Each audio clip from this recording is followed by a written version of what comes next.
Bismillahirrahmanirrahim. Assalamualaikum warahmatullahi wabarakatuh. Alhamdulillahi rabbil alamin. Hamdan kathiran tayyiban mubarakan fih kama yuhibbu rabbuna wa yardah. Nahmaduhu wa nasta'inuhu wa nastaghfiruhu wa nastahdih wa na'udzu billahi min shururi anfusina wa min sayyiati a'malina. Man yahdihillahu fala mudilla lahu wa man yudlil fala hadiya lahu. Nashhadu an la ilaha illallah wahdahu la syarika lahu wa nashhadu anna Muhammadan abduhu wa rasuluhu la nabiyya ba'dah. Rabbi shrah li sadri wa yassir li amri wahlul 'uqdatam min lisani yafqahu qawli. Subhanaka la ilma lana illa ma 'allamtana innaka antal alimul hakim.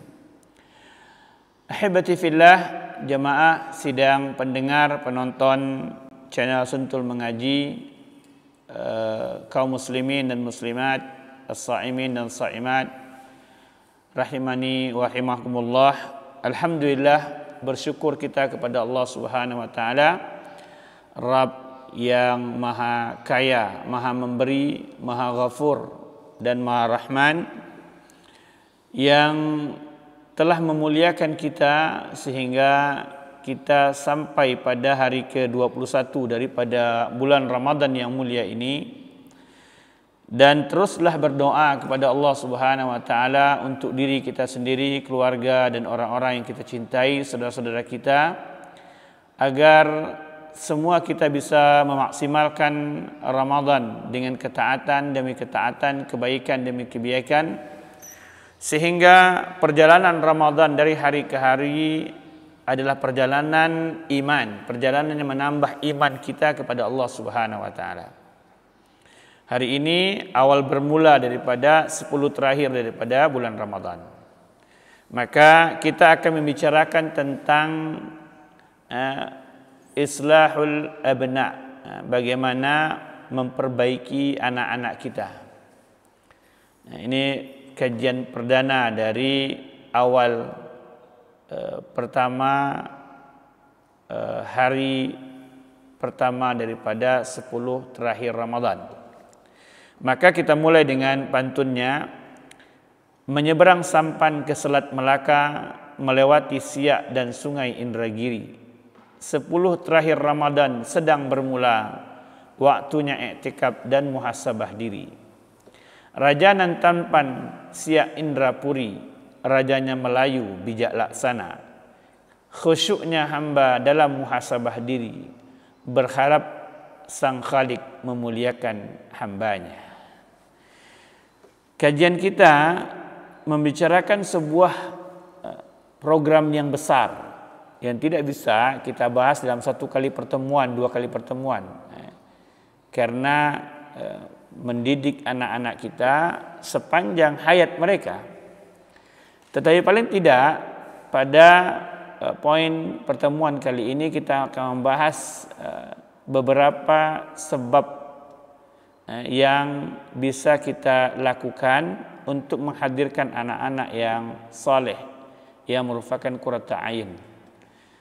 Karena dialah tujuan di antara doa yang sering kita lakukan, dan dia ciri daripada ibadur rahman adalah hamba-hamba yang selalu berdoa, alladzina yaquluna rabbana hab lana min azwajina wa dzurriyyatina qurrata a'yun waj'alna lil muttaqina imama.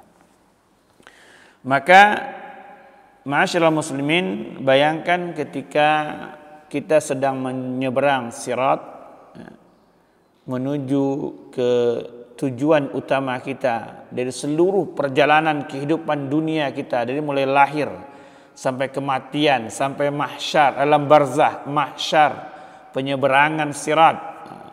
Ujung dari perjalanan kita adalah pantai impian, kalau bahasa orang sastrawannya, ujung harapan, nikmat yang tiada tara, nikmat yang ma la ainun ra'at wala udhunun sami'at wala khatra fi qalbi bashar, nikmat yang didambakan oleh orang-orang yang soleh, bahkan oleh orang-orang yang fasik. Orang-orang fasik pun kalau Anda tanyakan, maka tujuan mereka adalah kehidupan yang nikmat di surga. Bukankah anekdot di anak muda itu, muda poya-poya kan, tua kaya raya mati masuk surga. Dia yang diharapkan. Nikmat itu yang diharapkan. Maka ketika kita menuju perjalanan itu, kita dapatkan anak keturunan kita, anak kita, cucu kita di hadapan sedang menanti kita di surga yang maha indah itu. Dia adalah kenikmatan yang besar. Dan di lain hal ada orang yang sedang dia berjalan merangkak menuju sirat, melewati sirat menuju surganya, anak keturunannya menggelayutinya, mempengaruhi karena buruknya yang dia lakukan terhadap anak keturunannya. Maka dia adalah dambaan kenikmatan yang tertinggi seorang hamba adalah ketika dia bisa menikmati kehidupan akhiratnya, berkumpul bersama keluarganya. Makanya di antara kenikmatan yang Allah berikan kepada ahli surga adalah mereka dikumpulkan dengan sanak keluarganya. Sehingga anak bisa menaikkan derajat orang tuanya di surga ketika anak lebih tinggi derajat dibanding orang tuanya, atau sebaliknya. Karena Allah Subhanahu wa taala Maha berempati terhadap rasa hambanya. Di antara kebahagiaan seorang hamba ketika dia dikumpulkan bersama anak keturunannya di surga. Maka ketika Allah Subhanahu wa taala memberikan keturunan kepada satu pasangan suami istri, maka selain dia sebuah kenikmatan, maka dia adalah ujian, fitnah. Karena ada anak itu merupakan musuh, dan Allah Subhanahu wa taala mengatakan itu. Ada orang yang mengatakan, "Ustaz, masa ya anak kita musuh?" Allah Subhanahu wa taala yang mengatakan itu, "Inna min azwajikum wa auladikum aduwwun lakum." Ada di antara istri-istri kalian, anak-anak kalian yang menjadi musuh kalian. Dan sejarah sudah dikutipkan oleh Allah Subhanahu wa taala perjalanan ayahanda kita Adam alaihissalam. Bagaimana anaknya menjadi orang yang pertama menumpahkan darah di muka bumi. Bahkan Rasulullah SAW mengatakan bahwasanya tidak ada satu pun manusia yang terbunuh di muka bumi ini kecuali anaknya Adam alaihissalam yang membunuh saudaranya itu mendapatkan jariah daripada kemaksiatan yang dia awalkan, yang dia mulakan. Ini bahayanya kemaksiatan. Dan anaknya Nuh alaihissalam, kurang apa ayahandanya? 950 tahun berdakwah, mengingatkan kaumnya, anak yang dia cintai, yang dia sayangi, istri yang dia sayangi. Ternyata mereka kufur kepada Nuh alaihissalam dan menjadi musuh Nuh alaihissalam. Bahkan ketika sudah mau tenggelam pun, banjir bandang yang sangat besar itu, kemudian Nuh berharap agar anaknya bisa ditarik untuk memasuki ke perahunya, pun anaknya masih membangkang, sudah hampir mati.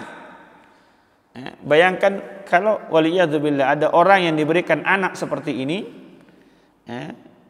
ujian yang berat. Dan Anda tidak perlu berkecil hati selama Anda mentaati Allah Subhanahu wa taala. Bercontohlah kepada Nuh alaihissalam. Jadi ada anak itu yang menjadi musibah bagi orang tuanya. Dan tentu itu tidak kita inginkan sebagai orang tua. Alangkah gersangnya jiwa orang tua, ringkihnya jiwa orang tua di ujung hidupnya, usia 50 tahun, 60 tahun, 70 tahun, dia dapatkan anak-anaknya yang durhaka kepadanya.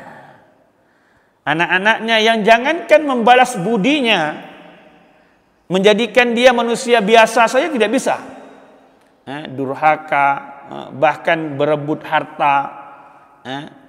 Ini musibah yang besar. Maka sebelum itu terjadi di Ramadan yang mulia ini, kita memohon kepada Allah Subhanahu wa taala, bagi yang belum berpasangan atau yang sudah memiliki pasangan atau yang sudah diberikan, dititipkan kepada mereka anak-anak yang Allah Subhanahu wa taala berikan kepada mereka, maka perhatikan paling tidak ada 5 hal yang ingin kita nukilkan, iktibas daripada perkataan para ulama tentang bagaimana cara untuk mengambil sebab agar anak-anak kita menjadi anak-anak yang saleh. Walaupun Allah Subhanahu wa taala yang memberikan qadar, yang mengqadarkan mereka menjadi saleh atau tidak. Tetapi orang tua punya peran untuk menjadikan anak-anak saleh, dan kebiasaan hukum sebab akibatnya itu adalah ketika sebab dilakukan maka akibatnya akan terjadi. Sedikit sekali penyimpangan daripada sebab dan akibat. Begitulah sunnatullah yang Allah Subhanahu wa taala ajarkan kepada kita. Di antara sebab yang pertama dikatakan oleh para ulama adalah ikhtiyar zaujah. Awal bermula ketika memilih tempat kita menanamkan benih. Pasangan kita, istri kita. Penting untuk memilih istri yang benar secara keturunannya. Dididik dalam rumah tangga yang saleh-salehah, agar benih yang kita tanamkan di istri kita menjadi benih yang unggul. Tidakkah kita mendengar Rasulullah SAW bersabda, tunkahu al-mar'ah li arba', manusia perempuan itu dinikahi karena 4 hal. Karena kecantikannya, karena nasabnya, karena kekayaannya, dan karena dinnya. Kemudian Rasulullah SAW mengatakan, fadfar bizatid din. Di antara, jadi Rasulullah SAW atas izin Allah Subhanahu wa taala sangat mengetahui kecenderungan daripada jiwa dan nafsu kita, kecantikan yang kita inginkan, keturunan orang yang status sosialnya tinggi, orang yang kaya raya, dan orang yang bagus agamanya. Maka perempuan kalau tidak ada 4-4-nya pada dirinya, maka musibah baginya. Sudahlah cantik tidak, harta tidak punya, keturunan orang belangsak, kemudian agama juga buruk. Maka perempuan yang tidak mungkin dipilih. Dan perhatikan betul di mana Anda memilihnya. Karena itu perjuangan pertama agar kita menikmati perjalanan akhirat kita dengan tenang, dengan nikmat. Maka awal bermulanya mencari pasangan itu sangat penting. Rasulullah SAW mengatakan, fadfar bizatid din. Utamakan orang yang memiliki din yang baik. Maka cari pasangan itu bukan tempat sembarangan, bukan di jalanan, bukan di diskotik, bukan di mall. Cari pasangan itu di tempat di mana iman itu membuncah, meninggi. Cari pasangan itu dari keluarga di mana keimanan itu menjadi makanan hariannya. Dan alangkah tidak banyaknya itu memang begitulah. Fastabiqul khairatnya, berlombanya para laki-laki mencari pasangan. Pastikan pasangan yang kita pilih adalah pasangan yang membuat kehidupan kita setelahnya menjadi tenang, menjadi nyaman.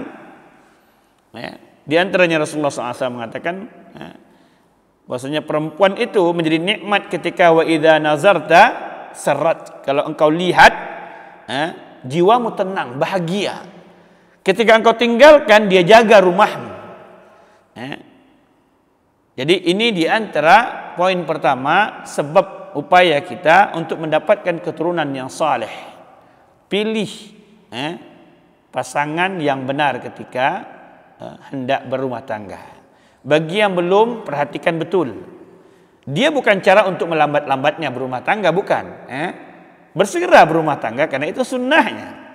Tetapi pilih yang baik agamanya. Pastikan keluarganya baik-baik, orang-orang yang benar-benar mencintai Allah Subhanahu wa taala. Yang kedua, yang mesti diperhatikan adalah hendaklah salahul ab nafsahu. Ayah, bapak sebagai komandan nakhoda, laksamana perjalanan, hendaklah dia memperbaiki dirinya. Tabiat dasar hukum sunnatullah, hukum alam kalau kita sering dengarkan adalah anak yang soleh akan lahir dari orang tua yang soleh. Anda dengarkan bagaimana Imam Malik, ibunya yang sejak kecil dia sudah yatim, ibunya setiap hari memandikannya, menepuk dadanya, menepuk punggungnya, mengatakan pergi ke Rabi'ah, ambil semua ilmu dari Rabi'ah. Karena ibunya begitu bersemangat. Begitu juga dikatakan dalam riwayat tentang Imam Syafi'i. Ibunya mengangan-angankan anaknya menjadi murid daripada Syafi'i, sehingga ketika Syafi'i rahimahullah datang ke Imam Malik itu dengan membawa kata belece dari wali negeri Mekah. Mekah ketika itu lebih besar dibanding Madinah. Madinah di bawah pemerintahan Mekah. Walinya Mekah membawa surat, memberikan surat kata belece kepada walinya Madinah, dan membawakan Syafi'i untuk belajar. Syafi'i masih remaja ketika itu pada Imam Malik. Enggak dipandang kata belece itu oleh Imam Malik.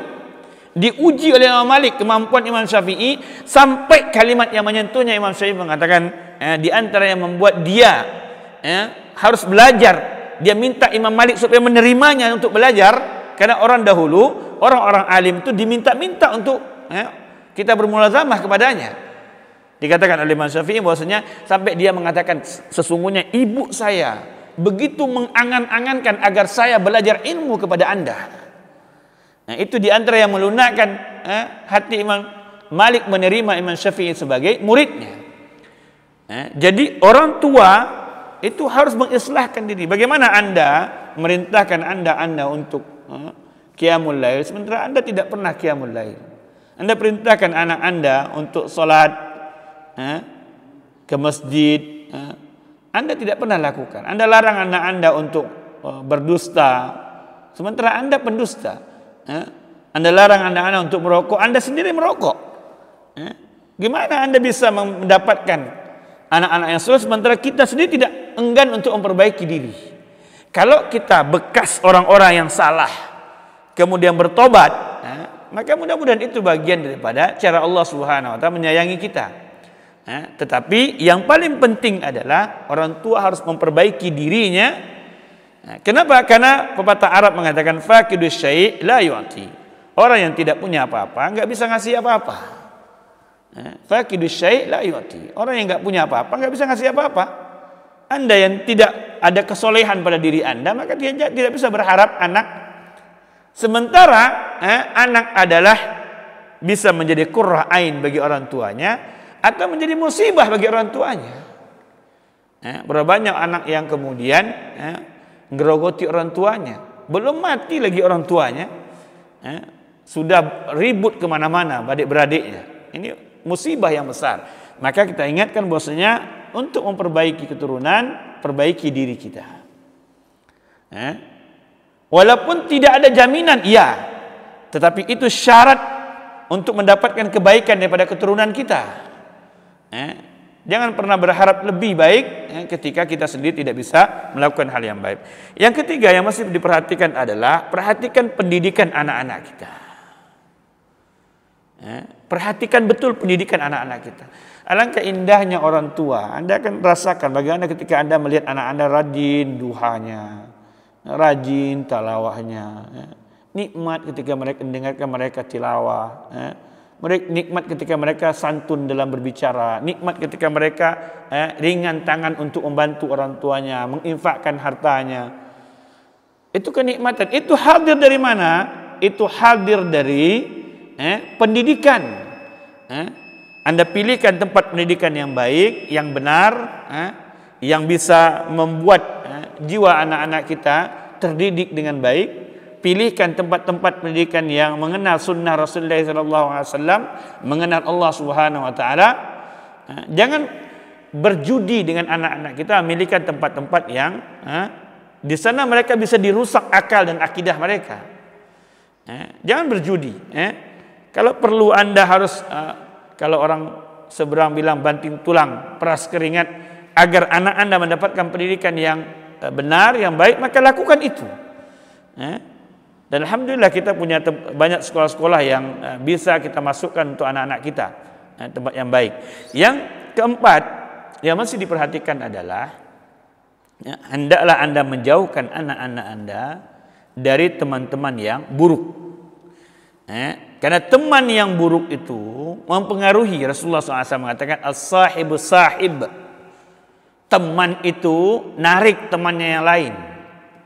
Permisalan yang sering kita dengar dari sebuah hadis Rasulullah SAW tentang berteman dengan penjual minyak wangi dan pandai besi.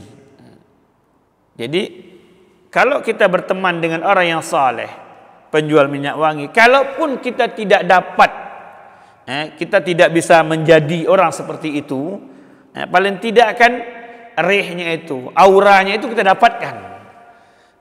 Kalau tidak apa-apa, ini orang yang soleh, dikenal orang soleh, kan indah sekali. Walaupun menjadi bagian dari, kalau pepatah seberang mengatakan bahwasanya biar menjadi ekor daripada naga, daripada kepala daripada cacing. Anda menjadi bagian daripada orang yang saleh, orang yang baik, daripada Anda menjadi komandan daripada keburukan. Ini yang paling penting. Jadi perhatikan bahwasanya teman-teman itu mempengaruhi. Teman-teman anak-anak kita itu mempengaruhi mereka. Pilihkan betul, amanahkan betul. Kalau umpamanya anak kita merantau, titipkan betul kepada orang yang baik. Jangan dibiarkan anak kemudian nanti pandai sendiri. Jangan. Di mana tanggung jawab Anda sebagai orang tua dalam pendidikan mereka? Pilihkan. Kalau semua upaya sudah kita lakukan, serahkan kepada Allah.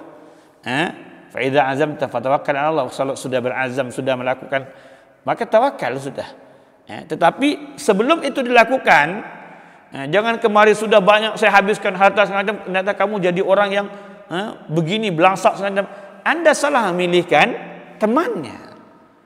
Pilih teman yang baik, yang dengannya anak-anak kita menjadi dekat dengan Allah Subhanahu wa taala. Yang terakhir, dan ini yang paling penting di antara cara yang setelah 4 tadi kita lakukan adalah mendoakan anak-anak kita. Ingat ma'asyiral muslimin, jangan pernah keluarkan kalimat buruk dari lisan kita untuk anak-anak kita. Ini amanah yang diajarkan Rasulullah SAW dan orang-orang soleh sebelumnya. Seburuk apapun perangai yang Anda dapatkan pada anak-anak Anda, jangan pernah keluar dari lisan Anda kata-kata yang buruk. Kan sekarang itu orang selampang manggil anaknya. Macam-macam kalimat buruk, kita mau nyebut aja nggak tega rasanya. Nggak kuat saya untuk nyebutnya. Sebagai orang manggil anaknya dengan sembarangan saja karena emosi segala macam. Kita ingatkan, seburuk apapun perangai yang dapatkan pada anak Anda, karena Allah yang membolak-balikkan hati anak-anak kita. Jangan pernah berputus asa dengan anak-anak kita. Karena mereka, Rasulullah SAW mengatakan, inna auladakum kasba anfusikum. Anak-anak kalian adalah jerih payah tanaman kalian.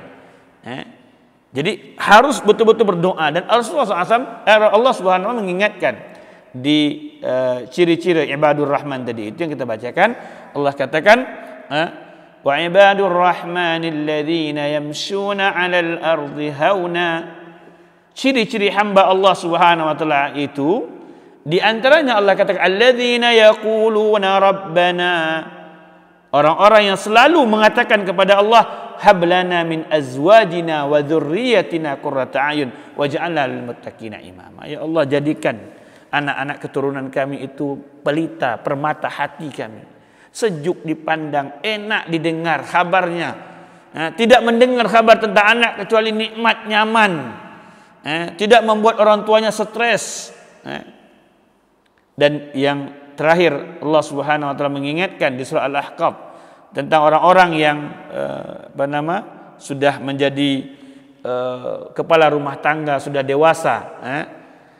Ciri mereka itu kata Allah tentang hatta idza balagha ashuddahu wa balagha 40 sanah qala rabbi auzi'ni an ashkura ni'mataka allati an'amta 'alai wa 'ala walidai wa an a'mala salihan tardah wa aslih li fi dhurriyyati. Ya Allah, perbaiki diriku pada keturunanku. Ya Allah, jadikan aku orang yang nikmat, orang yang mendapatkan nikmat rahmatmu melalui anak keturunanku. Maka di ujung Ramadan ini, sudah Ramadan berinjak di 10 hari terakhirnya, maka kita berazam kepada Allah Subhanahu wa taala untuk memperhatikan sebab-sebab bagaimana kita bisa mendapatkan keturunan yang saleh. Perhatikan waktu melamar, menikahi perempuan, perbaiki diri-diri kita, hendaklah letakkan anak kita di lingkungan tarbiyah pendidikan yang baik, pilihkan teman-teman yang saleh, dan jangan berhenti berdoa untuk untuk seluruh anak-anak kita. Mudah-mudahan Allah Subhanahu wa taala menjadikan keturunan-keturunan kita benar-benar menjadi qurrah ain bagi diri-diri kita.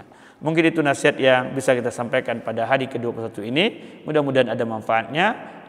Dan kita berdoa kepada Allah, Allahumma innaka afun tuhibbul afwa fa'fu anna, Allahumma hab lana min azwajina wa dzurriyyatina qurrata a'yun waj'alna lil muttaqina imama, Rabbana atina fid dunya hasanah wa fil akhirati hasanah wa qina adzabannar. Subhanakallah bihamdik, asyhadu an la ilaha illa anta astaghfiruka wa atubu ilaik. Assalamualaikum warahmatullahi wabarakatuh.